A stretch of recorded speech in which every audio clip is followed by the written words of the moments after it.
Thousands of people walked past Gate B17 that morning. Laughter, coffee, rolling suitcases. Nothing felt wrong. Then a German shepherd stopped. Atlas was trained never to hesitate.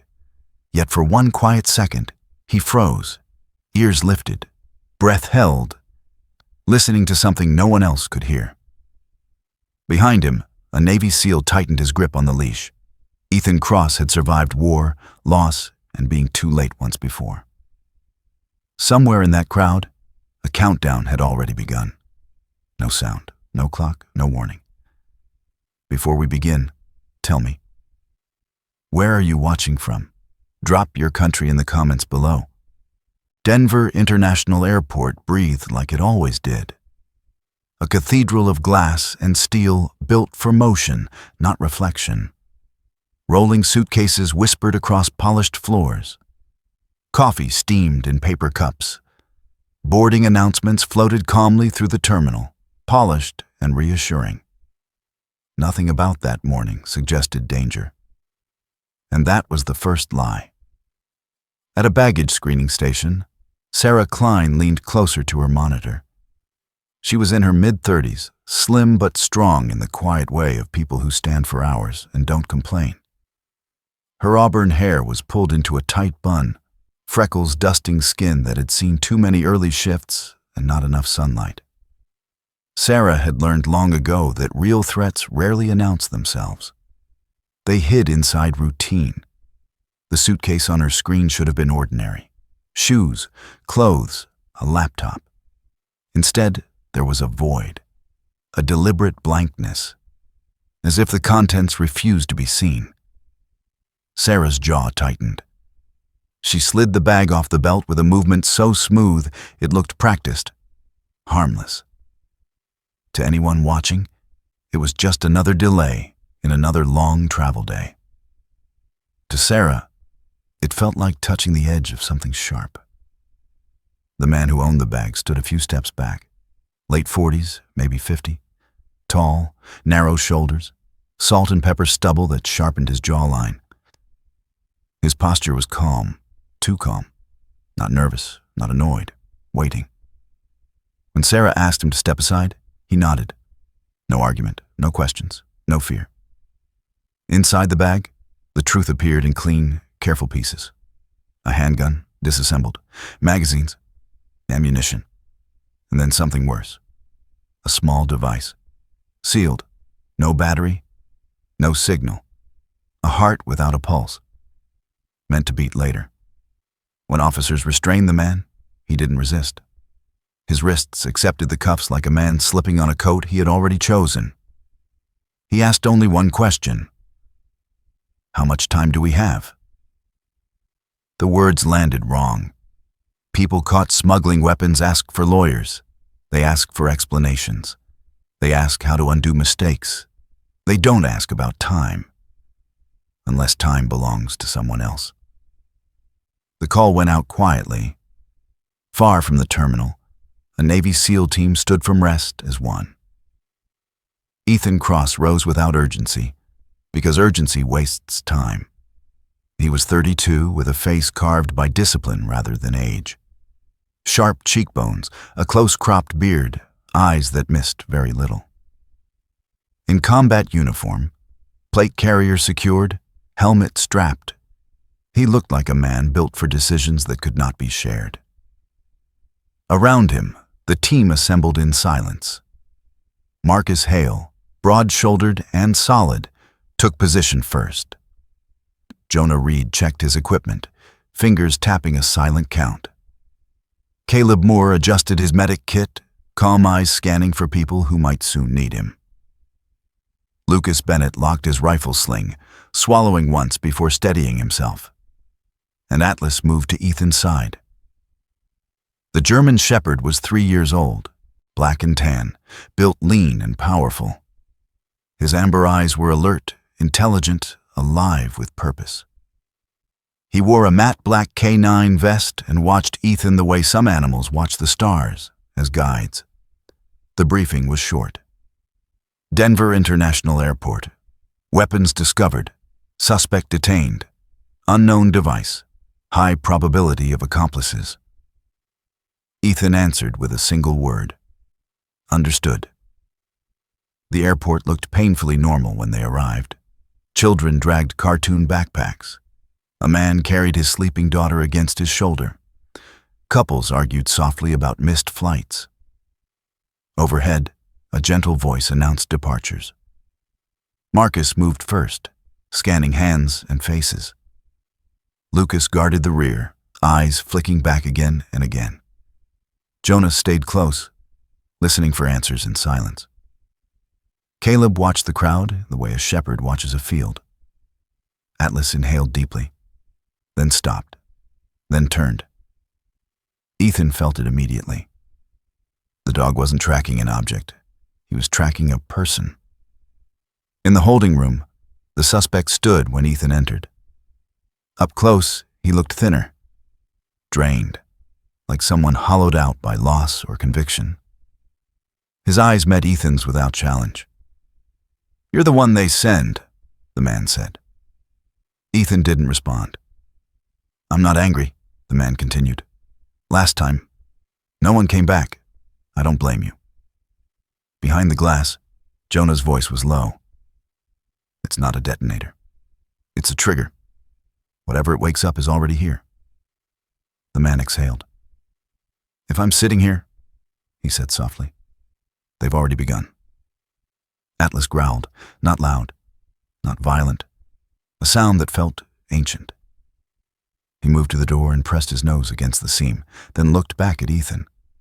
For a moment, even the room seemed to hold its breath. Marcus whispered, "He's never wrong." Ethan nodded once. "We move," he said. "No one goes alone." Atlas surged forward.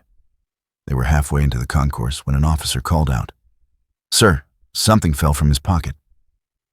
A photograph slid across the floor, old, worn, soft at the edges. Ethan picked it up. On the back, 2 handwritten words stared back at him.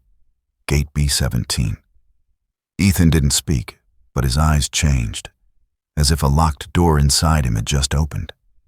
And somewhere ahead, near Gate B17, someone was waiting.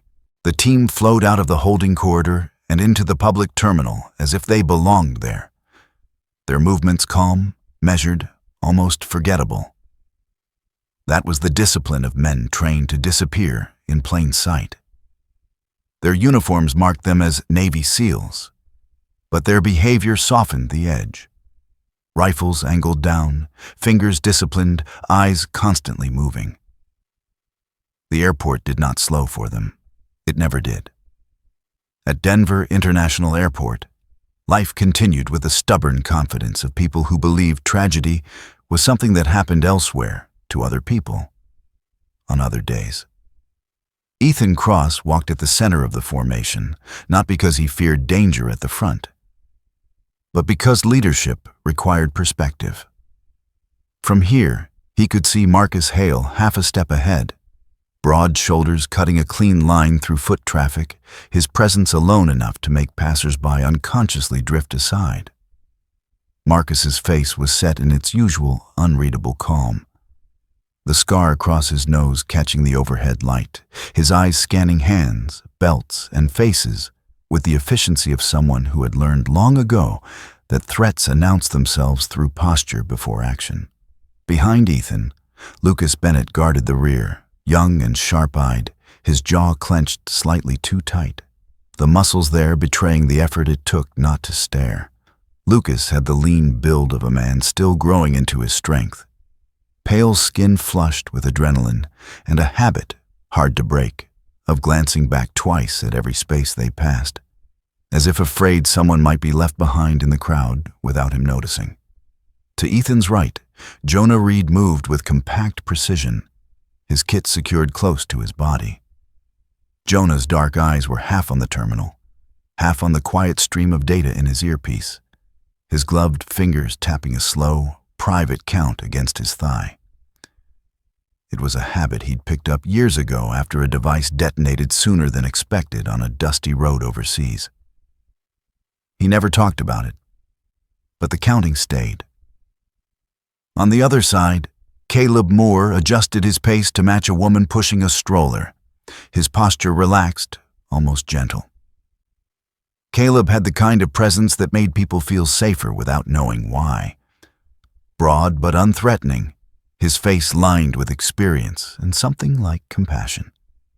He had learned, through years of battlefield medicine, that sometimes the most important thing was not stopping the bleeding, but keeping the person from panicking while you did. And then there was Atlas. The German shepherd moved just ahead of Ethan now, nose low, tail steady, black and tan coat rippling under his vest as he cut through currents of scent invisible to everyone else. At 3 years old, Atlas was in the prime of his working life.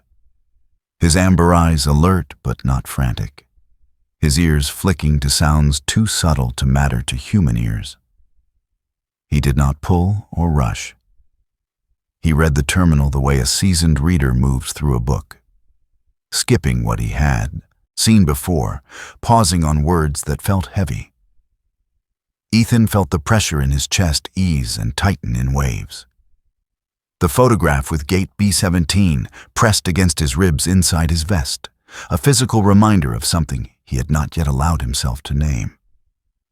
He pushed it aside. There would be time later, if there was time at all. The terminal offered its human theater in full.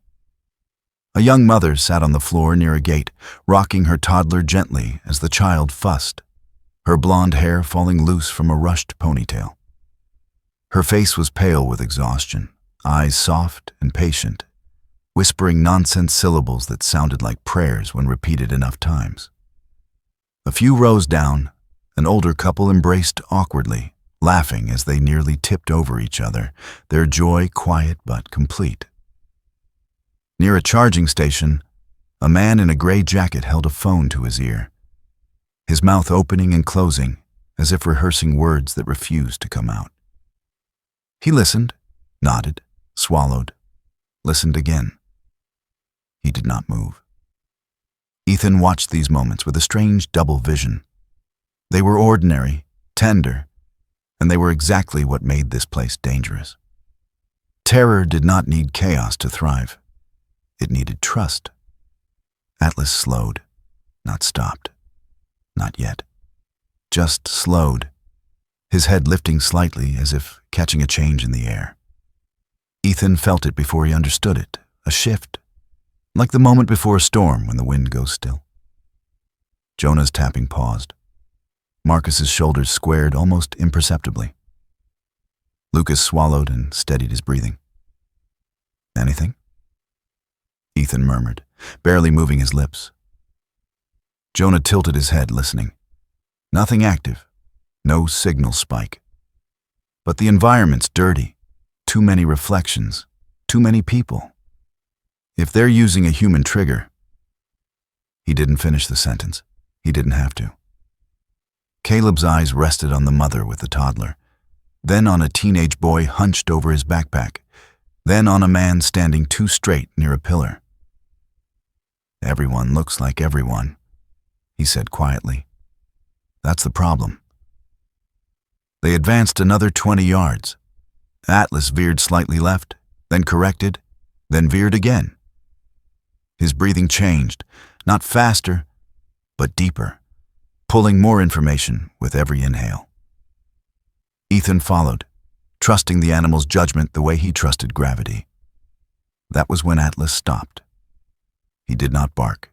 He did not lunge. He sat, right beside an empty seat. For a second, nothing made sense. There was no bag, no person hovering nearby, no obvious threat. Just a vacant chair with scuffed legs and a small object resting against one foot. A stuffed rabbit. It was old, its white fur worn gray in places, one ear bent permanently forward. Around its neck was a thin string, and attached to that string was a small, rectangular luggage tag. The plastic yellowed with age. The color struck Ethan harder than it should have. Bright, stubborn yellow, the kind meant to be seen. Atlas leaned forward, sniffed once, and then froze. His ears flicked back, not in fear, but in something closer to recognition. He looked up at Ethan, holding the gaze longer than usual. Time stretched. People walked past, shoes squeaking, conversations overlapping, announcements rolling on as if nothing had changed. Marcus shifted his weight, instinctively positioning himself between the team and the nearest cluster of civilians. Lucas glanced back, then forward again, pulse visible in his throat. Ethan stared at the rabbit.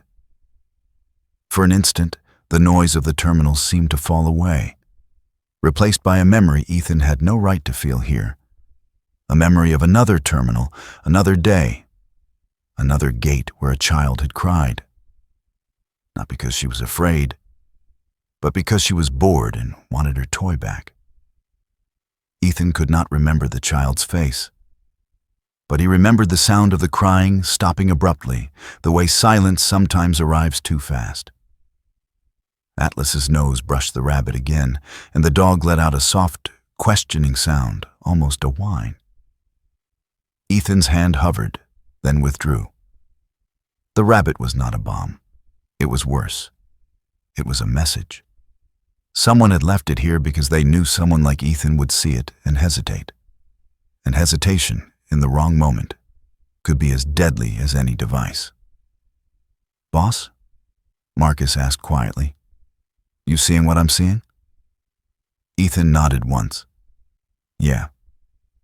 Jonah crouched, careful not to draw attention, eyes scanning the area for cameras, for patterns, for hands too close to pockets. "No electronics in it," he said after a brief scan. "But there's residue. Not enough to set off alarms. Enough to tell me whoever handled this also handled something else." Caleb's voice was low, controlled. "Kids lose toys all the time." "Not with tags like that," Ethan said. He didn't explain how he knew. A security officer approached. A woman in her late 20s with dark hair pulled back and a badge that read El Moreno. Her face held the polite concern of someone used to complaints, not crises. "Everything okay here?" she asked, eyes flicking to the armed men, then to the dog. "Routine?" Ethan replied, his tone smooth, reassuring. "We'll take care of it." She hesitated, then nodded, trusting the uniform, the authority, the quiet certainty in his voice. Trust was a fragile thing. Ethan felt its weight settle on his shoulders. Atlas rose and moved on, but not before turning his head back once more, as if committing the rabbit to memory. The team followed, the object left behind exactly where it was, untouched, unclaimed, and yet undeniably claimed by meaning. As they moved, Ethan's gaze swept the crowd again, sharper now. He saw it then. Not a weapon, not a device, but an absence. A woman standing near a gate entrance, her posture relaxed, too relaxed. Hands folded neatly in front of her, eyes unfocused as she stared at the departure board. She was in her early 30s. Slender, dark hair cut straight to her shoulders, olive skin smooth and unremarkable. She wore jeans, sneakers, a light jacket.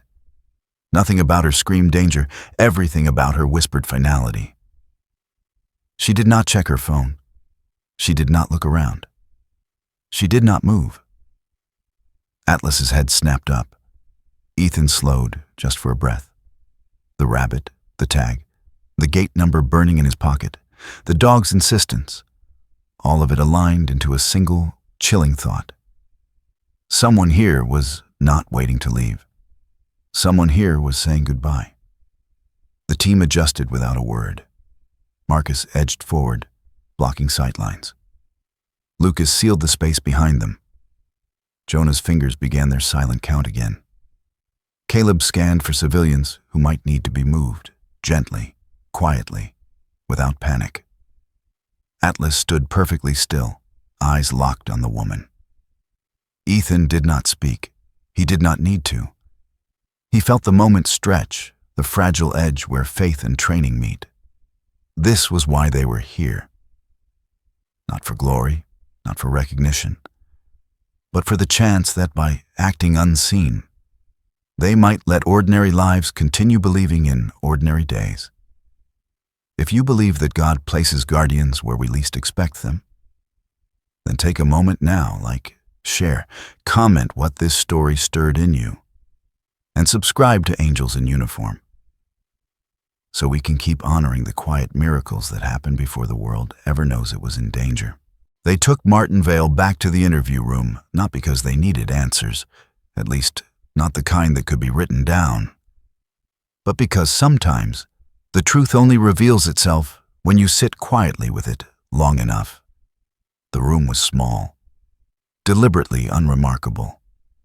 Gray walls, metal table bolted to the floor, 2 chairs, 1 camera in the corner that blinked like an indifferent eye. Martin sat with his hands cuffed in front of him, posture straight, shoulders relaxed, as if discomfort were a language he had already forgotten. Up close, the lines around his eyes were deeper than Ethan had noticed before, carved by years of squinting into hard light or harder memories. His hair, once dark, had gone almost entirely gray at the temples, and the stubble on his jaw gave him the look of a man who had stopped caring whether he appeared tired. Ethan took the chair across from him. He did not rush. He let the silence settle, the way he had learned to do in places where words could get people killed. Behind the glass, Jonah Reed watched the feeds, fingers tapping their familiar count. Caleb stood off to one side, arms crossed loosely, eyes on Martin's breathing more than his face. Marcus leaned against the wall near the door, broad frame filling the space like a warning. Lucas remained just outside, guarding the corridor, his reflection faintly visible in the glass. Young, alert, trying not to imagine what came next. Martin broke the silence himself. "You went toward the rabbit," he said softly. His voice was calm, almost gentle. "I wondered if you would." Ethan did not react. "You planned to be stopped," he said, not a question. Martin smiled faintly, the expression thin and tired. Someone had to ring the bell. He glanced down at his cuffed hands. "You don't mobilize teams like yours for nothing. You needed a reason. I was the reason." Jonah's voice came through the earpiece, low and precise. "We ran the device again. It's not a detonator. No power source, no transmitter. It's a timing key. When it's scanned, moved, or isolated, it sends a passive confirmation through a prearranged network. Like saying, 'Go.'" Martin nodded, as if Jonah had just confirmed a suspicion rather than revealed a discovery. "Exactly," he said. "It tells them the game has started." Caleb shifted his weight. "So you're bait." Martin looked up at him, eyes steady. "No," he said. "I'm permission." The word hung in the air, heavier than any confession. Ethan felt the pressure behind his eyes tighten, not with anger, but with something colder. "When we detained you," Ethan said, "you knew what would happen." "Yes." Martin did not hesitate. "That was the point." "Why?" Lucas asked from the doorway before he could stop himself. His voice cracked just slightly, the sound of someone still new enough to the job to be surprised by cruelty, disguised as calm. "Why give yourself up?" Martin turned his head toward the sound, studying Lucas with quiet interest. "Because," he said, "there are things worse than being caught." For a moment, no one spoke. The hum of the lights filled the space, steady and indifferent. Ethan leaned forward, resting his forearms on the table. "Tell me about Gate B17, he said. Something flickered in Martin's eyes then, not fear, not guilt, but recognition. He leaned back in his chair, exhaling slowly. "It's where everyone thinks they still have time," he said. It's where people say, "I'll be right back," and believe it. He paused, then added, "It's where I learned how late a person can be." Ethan held his gaze. "You lost someone." Martin's mouth tightened. He nodded once. "A daughter?" he said. 6 years old. Dark hair. Loved stuffed animals more than people. His voice did not break. That was almost worse. "We were supposed to meet there. I was 10 minutes late." Caleb closed his eyes briefly, a reflex born of too many similar stories. Marcus's jaw clenched, the muscle jumping beneath his scar. Jonah's fingers stopped tapping. Martin continued, as if compelled now. "I arrived to noise, smoke, confusion, and then silence. The kind that follows when there's nothing left to save." He swallowed. "They told me there was nothing anyone could have done. That time had already decided." Ethan felt something stir dangerously close to the surface. He thought of the rabbit, the yellow tag, the way Atlas had paused as if listening to a voice only he could hear. "So you decided to decide time for someone else," Ethan said. Martin met his eyes. "No," he replied. "I decided to make sure no one died alone again." At that moment, Atlas, who had been lying just outside the room, silent and watchful, rose abruptly. His nails clicked once against the floor, then stopped. Through the open doorway, Ethan saw the dog's ears angle forward, body stiffening as if pulled by an unseen thread. Atlas let out a low sound, not a growl, not a bark. Something closer to a warning whispered through bone and instinct. Jonah's voice cut in, sharper now. "I'm seeing movement on the cameras near B17. 2 figures just entered the frame. One's pacing, the other's standing still." For a split second, the room felt too small, as if the walls had shifted inward. Martin's eyes closed. When he opened them again, there was relief there. Grim, undeniable relief. "They've crossed the line," he said. "It's the final phase." Ethan stood. "You said you were permission," he said. "What did you give them?" Martin hesitated for the first time. "Certainty," he said finally. "That you would come, that you would care, that someone would witness it." "Witness what?" Lucas asked, his voice quieter now.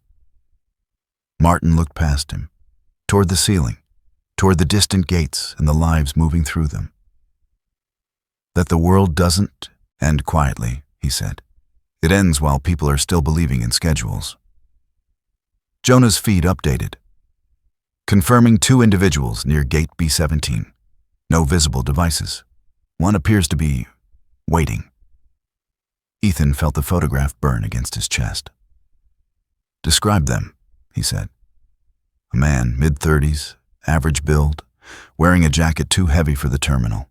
He keeps checking the board but not his phone. And a woman, early 30s, dark hair, standing still. She hasn't moved in over 2 minutes." Ethan turned back to Martin. "You planned this down to the second," he said. Martin shook his head. "No," he replied.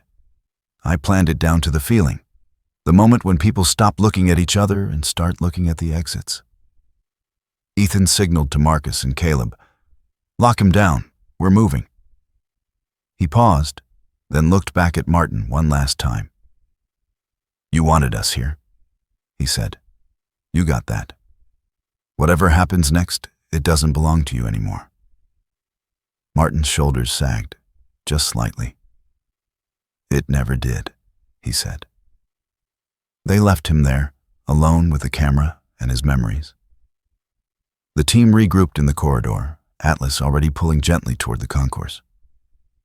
Ethan knelt briefly, meeting the dog's eyes. Atlas's amber gaze was steady, urgent, alive with purpose.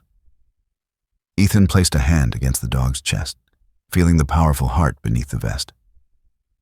"Show me," he said quietly.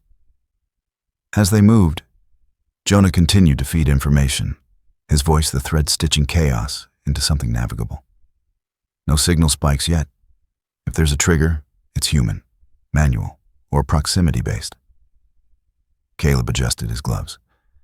We'll need to clear civilians without panic. Marcus rolled his shoulders, settling into readiness. We do this clean. Lucas swallowed, then nodded.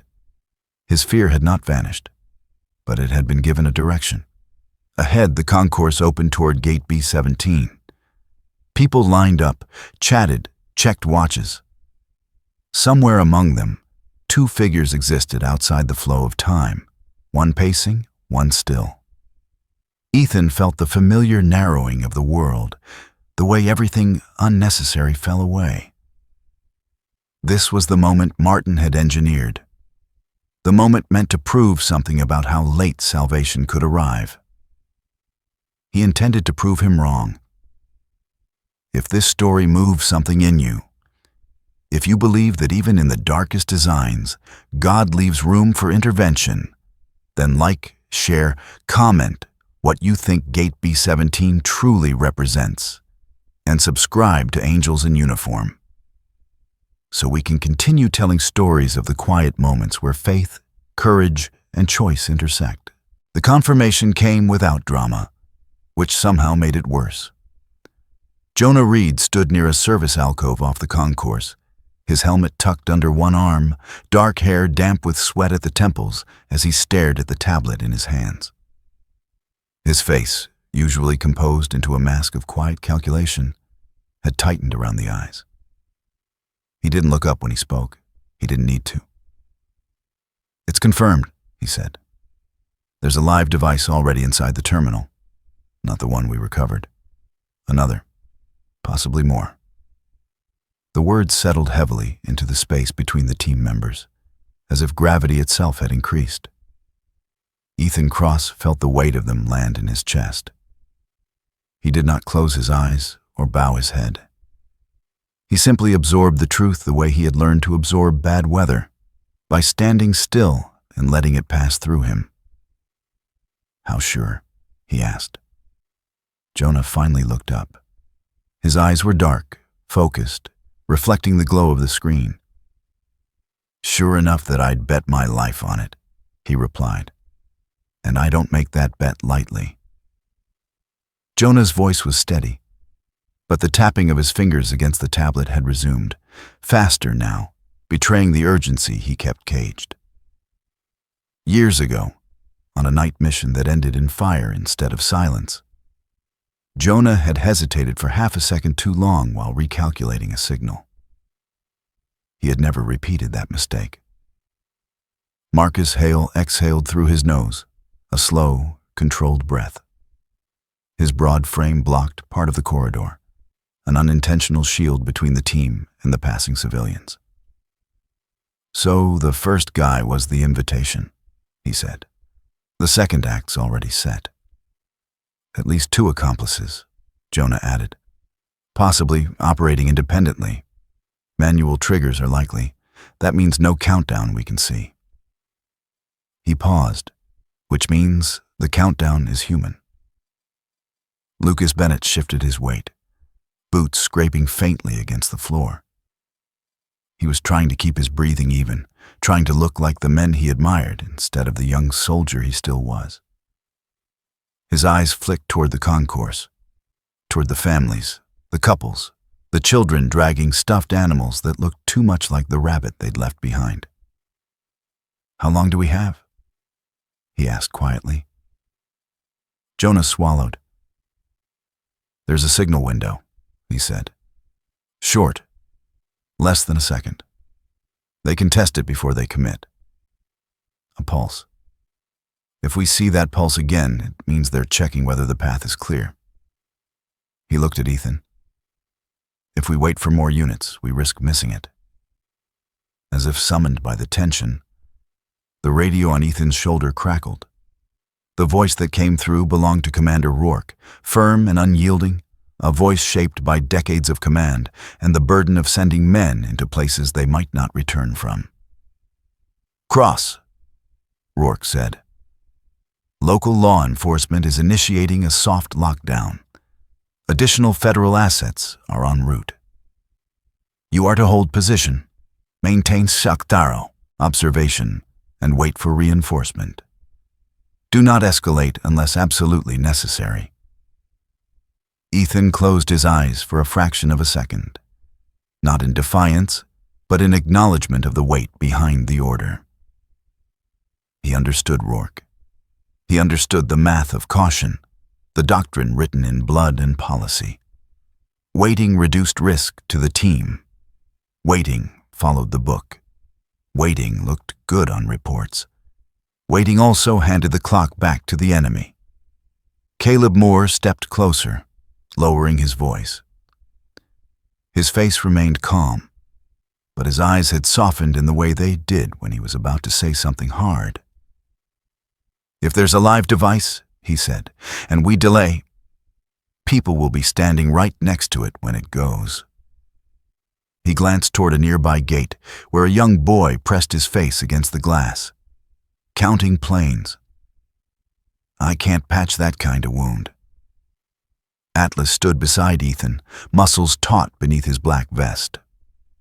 The German shepherd's ears were angled forward, his amber eyes tracking movement down the concourse. He wasn't growling or straining against his lead. He was simply ready, the way predators are when the hunt is no longer theoretical. His tail was still, signaling focus rather than aggression. At 3 years old, Atlas had learned the difference between chaos and purpose, and right now, purpose vibrated through him. Ethan keyed his radio. "Sir," he said evenly, "with respect, waiting gives them control of timing. If they're operating manually, they decide when and where. We're already inside their window."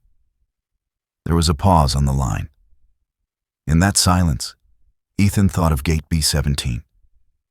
He thought of the way Martin Vale had spoken about being late, about silence arriving too fast. He thought of the rabbit with the yellow tag, waiting to be noticed. He did not speak those thoughts aloud. Some things, once spoken, cannot be taken back. "Your call, Cross?" Rourke said finally. "But understand the consequences." Ethan released the transmit button. He looked at his team. No speeches, no heroic declarations, just the truth. "If we wait," he said, "they choose. If we move, we choose." Marcus nodded immediately, no hesitation. "I'm in." Caleb adjusted his gloves, the leather creasing softly.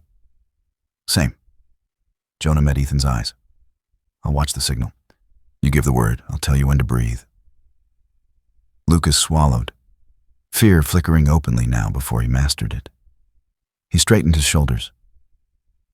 "I'm with you," he said. The words mattered, because they were chosen, not assumed. Ethan felt a tightness ease in his chest, not relief, but alignment. This was what command meant, not dragging people forward, but standing still long enough for them to step up beside you. "All right," he said. "We move. Quiet. Clean. No one breaks formation." As if the universe were testing their resolve, Jonah's tablet flickered. Just once. A brief, pale flash across the screen. Less than a heartbeat. Jonah's head snapped up. "That was it," he said. "A test pulse, 0.7 seconds. His fingers stilled. "They're checking now." Atlas's body went rigid, a low sound vibrating in his chest, not fear, but recognition. Ethan felt the hairs on his arms lift.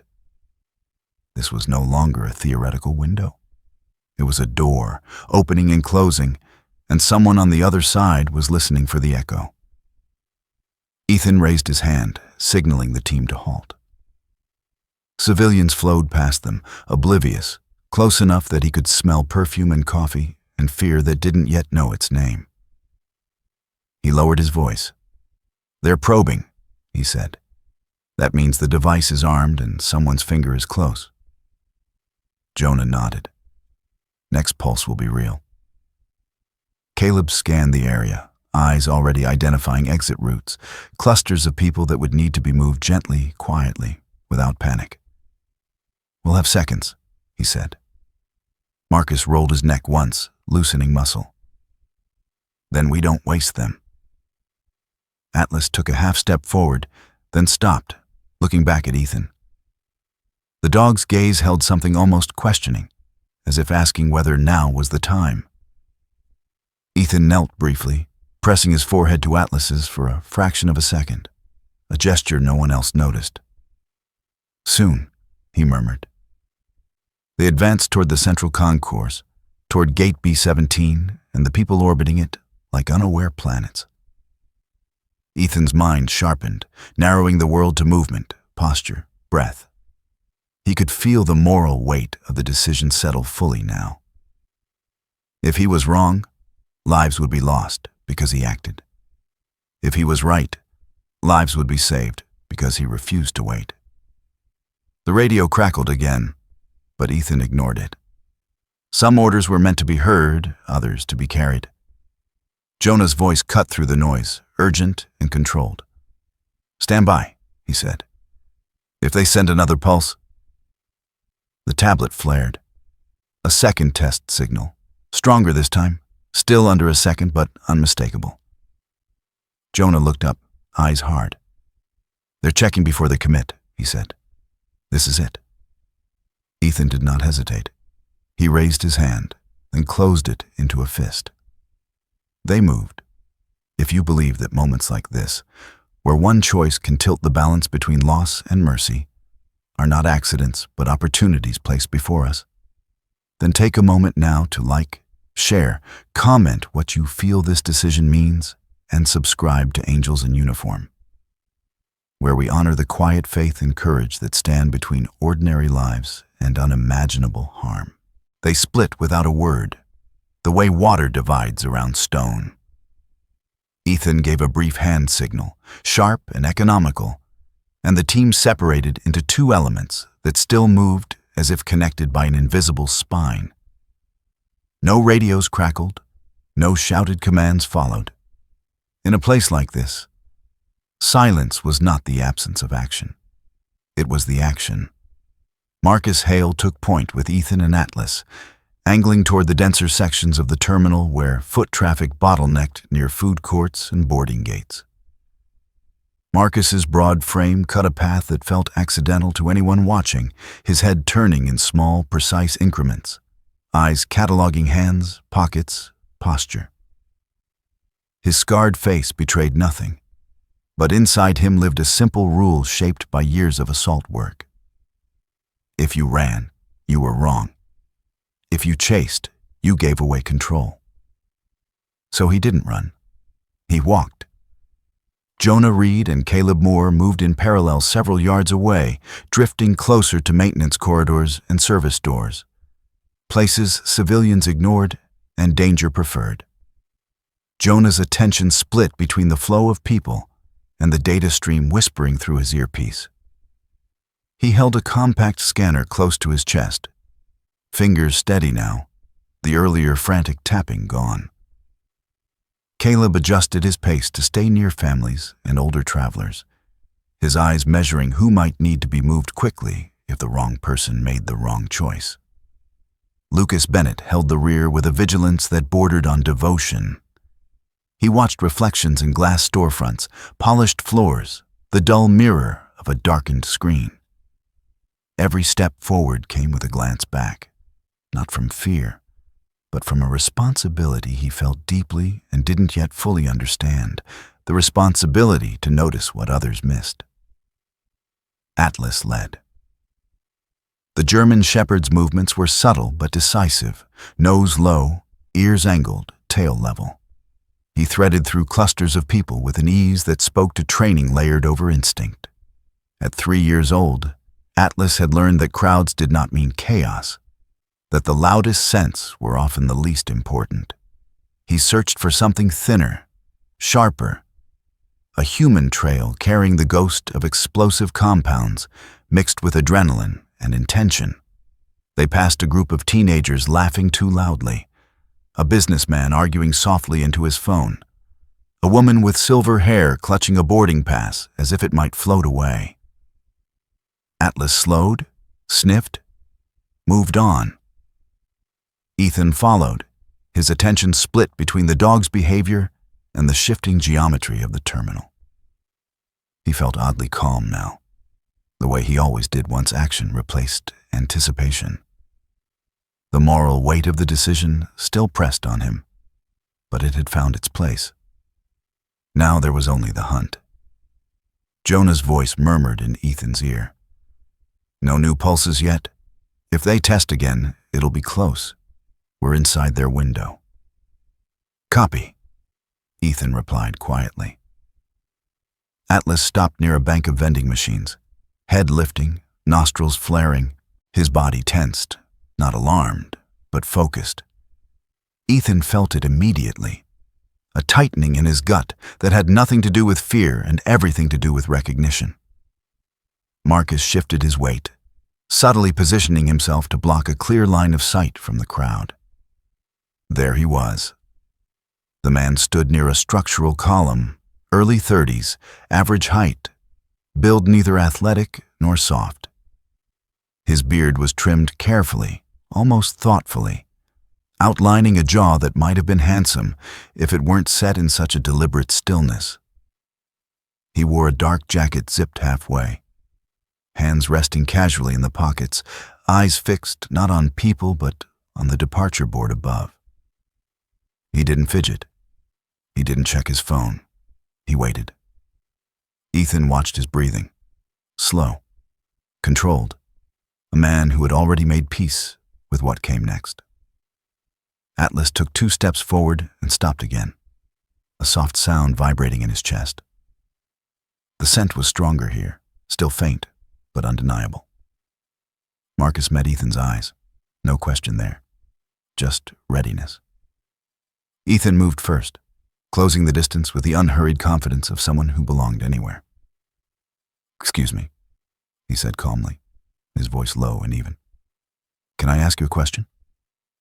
The man turned, surprise flickering across his face for just a heartbeat, before smoothing into something resigned. His eyes were brown, steady, too steady. "Sure," he said. "About what?" Ethan didn't answer. Marcus was already moving, one fluid motion, hand controlling wrist, shoulder turning, leverage applied with practiced efficiency. The man gasped once, more from surprise than pain, as his balance vanished and his body met the floor. No shouting, no panic, just a brief, sharp intake of breath as the world flipped. Caleb appeared instantly, kneeling beside them, hands checking pockets, seams, the interior of the jacket. "Clear," he said after a moment. No device on him. The man lay still, eyes wide now, not angry, not afraid, almost relieved. "Is it?" he began, then stopped. He swallowed. "Is it too late?" Ethan knelt beside him, gaze level. "For you?" he asked quietly. "No." The man closed his eyes.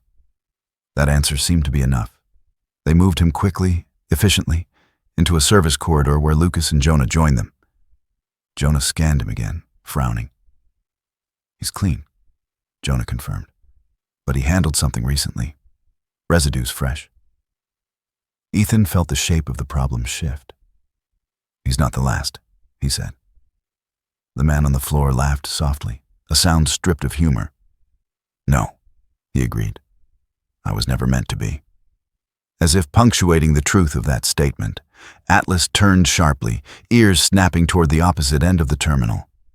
His body stiffened, muscles coiling, and for the first time since they'd begun moving, he pulled hard against his lead. Ethan's heart skipped. Atlas had found something else, someone else. And this time, the urgency was different. It wasn't the cautious interest of earlier. It was insistence, bordering on warning, as if the dog sensed not just danger, but imminence. Jonah's scanner chimed softly in his hand. "I'm getting a response," Jonah said, voice tight. "Not a pulse, a presence.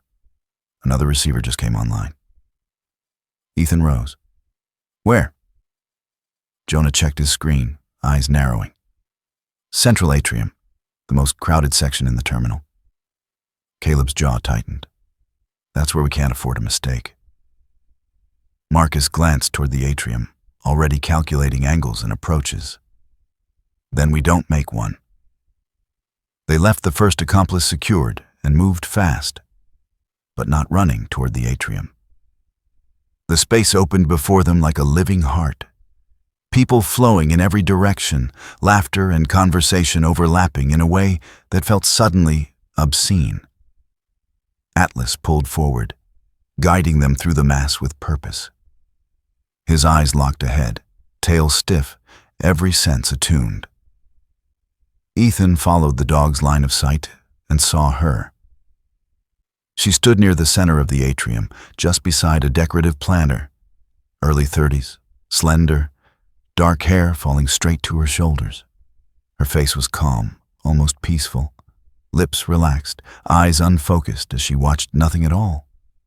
Her hands were clasped loosely in front of her, fingers interlaced. No bag, no visible device, just stillness. She did not belong to the flow of people. She was an island. Ethan felt the truth settle like ice in his veins. She wasn't waiting for a flight. She wasn't waiting for someone else. She was waiting for the moment. Atlas stopped several yards away, body trembling with restraint. He looked back at Ethan, amber eyes burning with a question that felt almost human. Jonah's voice dropped to a whisper. "She's carrying the receiver," he said. "I can feel it. Whatever they built, it's keyed to proximity. If she moves closer to enough people." Caleb scanned the crowd, already identifying those who would need to be moved, quietly, quickly. "We have seconds once she commits," he said. Marcus flexed his hands. "Then we take her before she decides." Ethan watched the woman's face. There was no hatred there, no rage, only a strange, settled resolve that frightened him more than anger ever could. He thought of Martin Vale's words, of people not dying alone, of witnesses. "The device is here," Ethan said quietly, "and she's not planning to leave." Atlas's chest rose and fell, his entire body a held breath. The final piece of the puzzle locked into place. If you believe that even in the most crowded places, unseen guardians can move without violence to stop catastrophe, then take a moment now, like, share, comment what you feel in this moment, and subscribe to Angels in Uniform, where stories of faith, courage, and quiet miracles continue. She did not run. That was the first thing Ethan Cross noticed as the team slowed near the edge of the atrium. People moved around her in loose orbits. Families weaving between planters, travelers glancing up at the departure board, a child laughing somewhere near the escalators. But she remained still, a quiet center in a living storm. Early 30s, slender, dark hair cut straight to her shoulders, olive-toned skin that caught the light without reflecting it back. Her face was composed in a way that felt practiced, lips relaxed, eyes unfocused as if she were listening to a sound no one else could hear. She wore jeans, flat shoes, and a light jacket that didn't quite match the season. No bag, no phone in her hands, nothing that suggested urgency or fear. She looked like someone waiting for a thought to finish. Ethan lifted a hand, subtle, steady, and the team fanned out. Marcus Hale shifted to the woman's right, broad shoulders angled to block the most obvious escape routes without making it look like a blockade. Marcus's expression was neutral, jaw set, eyes sharp, an unspoken promise that if the moment turned, he would be there first. Lucas Bennett drifted left, younger, leaner, eyes darting between reflections and faces, sealing the rear with a vigilance that had matured in the last hour. Jonah Reed stayed a step behind Ethan, compact scanner held close to his chest, gaze flicking between the woman and the screen, as if measuring two different kinds of truth. Caleb Moore moved outward, gently redirecting foot traffic with a quiet word here, a reassuring nod there. His calm presence lowering the temperature of the crowd without anyone realizing it. Atlas stood several yards ahead, muscles coiled beneath his black vest, amber eyes locked on the woman. The German shepherd's tail was still, ears forward, breath slow and controlled. At 3 years old, Atlas had learned restraint the hard way. He could feel the tension in the air, the human tension that smelled like adrenaline and decision. But he waited, watching Ethan as much as the target. The dog knew the difference between a hunt and a moment.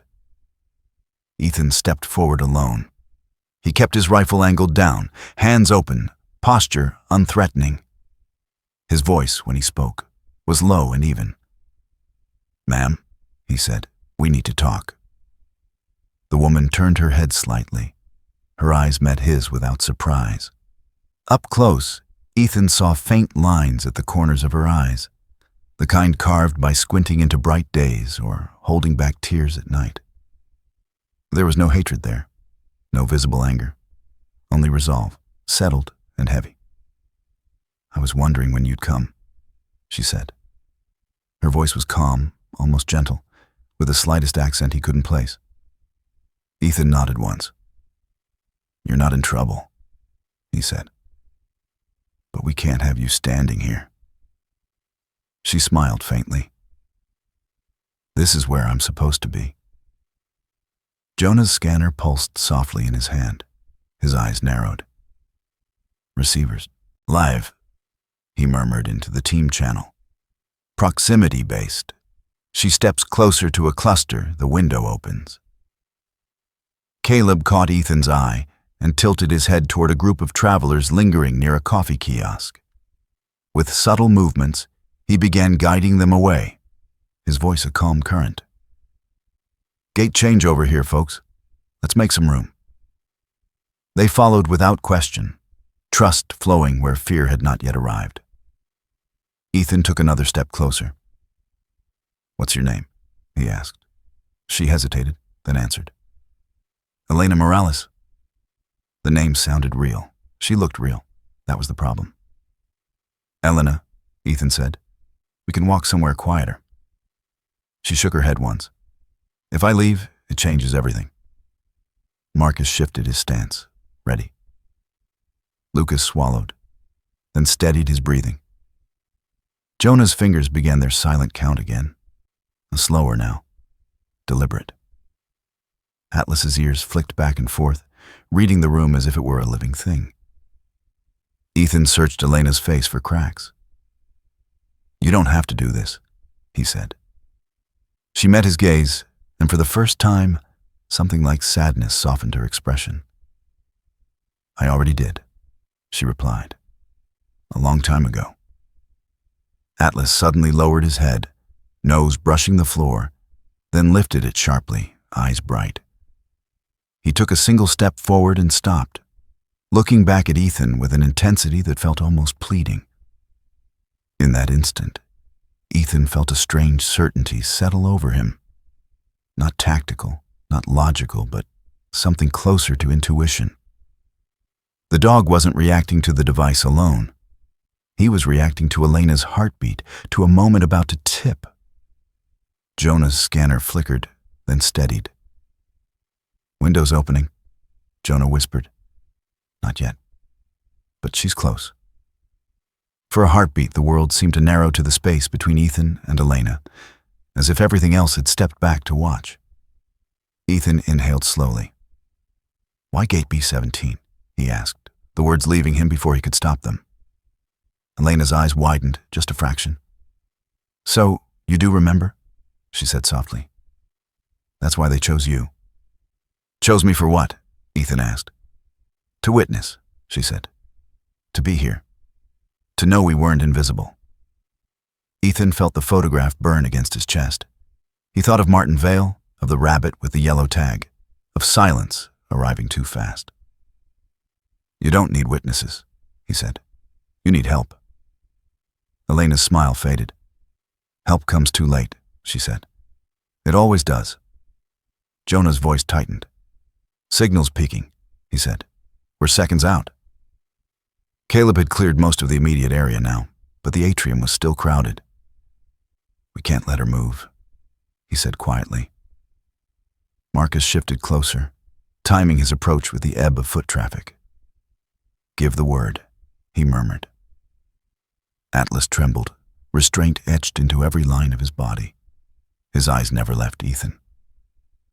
Elena closed her eyes. Her hands, clasped, loosely before, tightened. Ethan saw the decision forming, the subtle shift in posture that preceded action. He felt the weight of command settle fully on his shoulders. This was the moment Martin had designed. The moment that would prove whether being on time mattered. Ethan spoke a single word. Now. Atlas exploded into motion, a blur of black and tan crossing the space in a heartbeat. Marcus moved simultaneously, his broad frame cutting off Elena's forward path as Atlas struck low. Controlled, precise. Elena gasped, more in surprise than pain, as momentum was taken from her and she stumbled. Lucas sealed the rear, body interposing instinctively, eyes scanning for secondary threats. Caleb surged forward, hands already working to pull civilians farther back, his voice calm and authoritative. Jonah dropped to a knee, scanner pressed close, fingers flying now as he intercepted the signal, disrupting the narrow window with practiced speed. The world held its breath. Jonah looked up. Signal blocked, he said. Receiver's dead. Elena lay on the floor, pinned but unharmed, eyes wide now, not with fear, but with something like release. Marcus eased pressure just enough to cuff her wrists, movements efficient and gentle. Atlas stood over her, chest heaving, then stepped back at Ethan's gesture, discipline reasserting itself. Elena looked up at Ethan as the cuffs clicked into place. Her gaze was clear. You were supposed to be late, she said. That was the plan. Ethan met her eyes. Plans change. She smiled, small and tired. You still remember Gate B17, she said. It wasn't a question. Ethan didn't answer. He didn't need to. The truth of it lived in his silence. They moved Elena to a secure corridor as the atrium slowly resumed its rhythm. People drifted back, unaware of how close they had come to a different day. The departure board continued to update, indifferent. Somewhere, a child laughed again.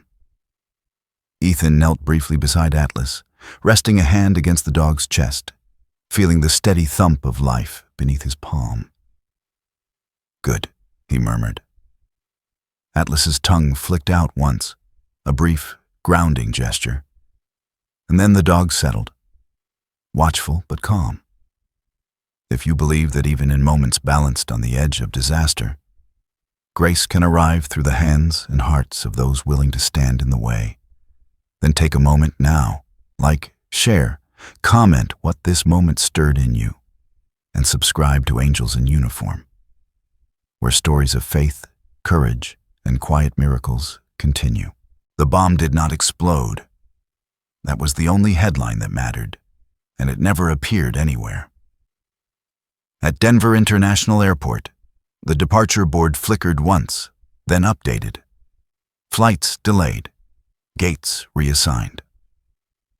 A mild inconvenience folded neatly into the long list of things travelers complain about and forget. People sighed, checked watches, sent quick messages to loved ones about being late. Coffee lines grew longer. Children whined and were comforted. The terminal exhaled and kept moving, unaware of how close it had come to learning a new word for silence. Ethan Cross stood near a service corridor as the last protocols were cleared. His helmet was still on, chin strap loosened, the weight of it familiar against his neck. He felt the aftershock settle in his body the way it always did after danger passed. Not relief exactly, but a quiet emptiness where urgency had lived. Marcus Hale leaned against the wall nearby, arms folded, eyes tracking nothing in particular. His broad frame seemed to relax by degrees, like a door easing shut. Jonah Reed packed away his equipment with methodical care, fingers steady again, the frantic precision replaced by the calm of a problem solved. Caleb Moore finished speaking with airport personnel, his voice low and reassuring, leaving behind only the impression that everything was under control. Lucas Bennett stood a few steps back, hands on his rifle, eyes still alert, still learning how to stand down when the world had not yet learned what almost happened. Atlas sat at Ethan's side, black and tan coat darkened slightly with sweat, amber eyes watchful but calm. The German shepherd's chest rose and fell in an easy rhythm now. The tension bled out of his muscles. At 3 years old, Atlas did not understand headlines or consequences. He understood only that the moment had passed, that the pack was safe, and that Ethan's hand resting briefly on his shoulder meant they were done. No sirens wailed. No crowd screamed. The airport continued as if the morning had unfolded exactly as planned. Orders came through quietly. Paperwork would follow. Reports would be written in rooms far from here, read by people who would never walk these concourses with their children. The team would not be named. There would be no press conference, no ribbon, no handshake beneath bright lights. That was how it always went. The absence of disaster did not make for compelling footage. They began to withdraw, slipping back through the airport like shadows returning to corners. Marcus took point again, posture relaxed but attentive. Jonah walked beside Ethan, glancing once at the departure board before looking away. "No further signals?" he said. "Everything's quiet." Caleb nodded. "Quiet's good." Lucas exhaled slowly, a sound he didn't realize he'd been holding. "People are already complaining about the delay," he said, almost incredulous. Marcus snorted softly. "That's how you know we did our job." They reached the edge of the terminal where the noise softened, replaced by the low hum of restricted corridors. Ethan slowed. Something tugged at him. Not urgency this time, but memory. He reached inside his vest and felt the familiar rectangle there. The photograph he had picked up hours earlier. He pulled it free. Gate B17. The image showed an empty corridor, caught in a moment that no longer existed. Ethan stared at it longer than necessary. 5 years ago, he had stood at that gate in a different airport, in a different life. He had arrived late, 10 minutes, maybe less. Enough to matter. Enough that when the blast came, there was nothing left to do but listen to the echo of it through walls and bones. He had followed orders then. He had retreated when told. He had learned that obedience could coexist with regret. The rabbit came back to him now, not as an object, but as a weight. The stuffed toy with the yellow luggage tag, left behind like a question no one wanted to ask. He turned back toward the public concourse. The mother was still there. She stood near the seating area, pale and shaking, her hands empty in a way that looked wrong. She was in her early 30s, slender, with dark circles beneath eyes that had cried too much and slept too little. Her hair hung loose around her shoulders, dark and slightly tangled, as if she had forgotten to care about appearances. She clutched her phone without looking at it, gaze unfocused, fixed on nothing and everything at once. Her name, Ethan would later learn, was Maria Alvarez.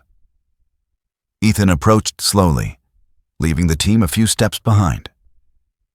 Atlas followed, head low, movements gentle.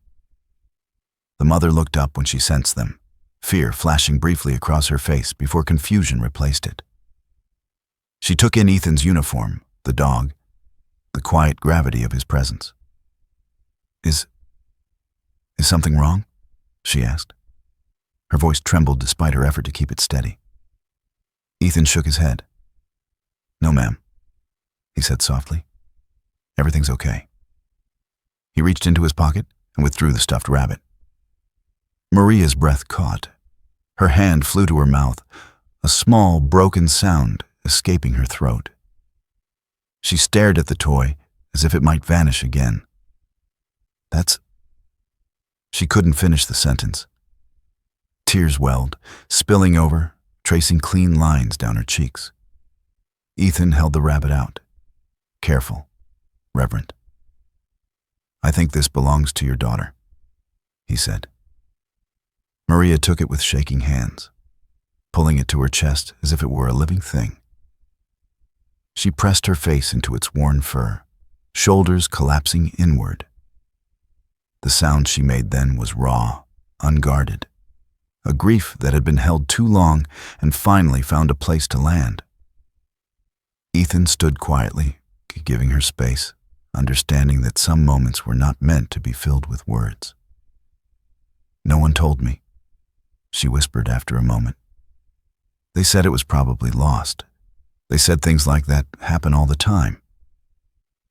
Ethan nodded. "They do," he said, "but sometimes they find their way back." Maria looked up at him, eyes red, searching. "Did you find her?" she asked, hope and fear tangled together in the question. Ethan met her gaze. He did not lie. He did not tell the whole truth. "I found this," he said gently, "and I wanted to make sure you had it." She clutched the rabbit tighter, nodding, gratitude and sorrow, mixing into something too complex for thanks.